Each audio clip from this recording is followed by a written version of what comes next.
പീരിമേട് പരുന്തുംപാറയിലെ കയ്യേറ്റക്കാർക്കെതിരെ നടപടിയെടുക്കണമെന്നും കയ്യേറ്റം ഒഴിപ്പിക്കണമെന്നും ആവശ്യപ്പെട്ട് യൂത്ത് കോൺഗ്രസ് പ്രവർത്തകർ പീരിമേട് താലൂക്ക് വികസന സമിതി യോഗത്തിലേക്ക് പ്രതിഷേധ മാർച്ച് നടത്തി. യൂത്ത് കോൺഗ്രസ് ജില്ലാ പ്രസിഡന്റ് ഫ്രാൻസിസ് അറക്കപ്പറമ്പിലിന്റെ നേതൃത്വത്തിലാണ് പ്രതിഷേധം സംഘടിപ്പിച്ചത്.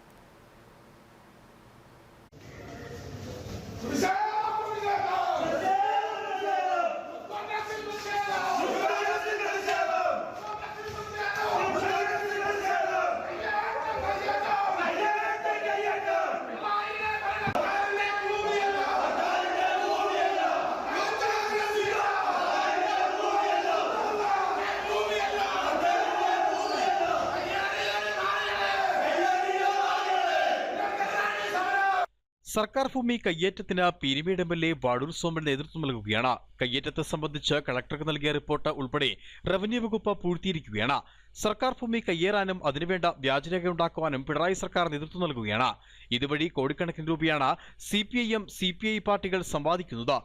ഭൂമി കയ്യേറ്റത്തിൽ റിപ്പോർട്ട് കിട്ടി വർഷങ്ങൾ കഴിഞ്ഞിട്ടും യാതൊന്നും ചെയ്യാത്തതിൽ പ്രതിഷേധിച്ചുകൊണ്ടാണ് വാഴൂർ സോമൻ MLA-യുടെ അധ്യക്ഷതയിൽ ചേർന്ന പീരിമേട് താലൂക്ക് വികസന സമിതി യൂത്ത് കോൺഗ്രസ് പീരിമേട് നിയോജക മണ്ഡലം കമ്മിറ്റിയുടെ നേതൃത്വത്തിൽ അലങ്കോലപ്പെടുത്തിയത്.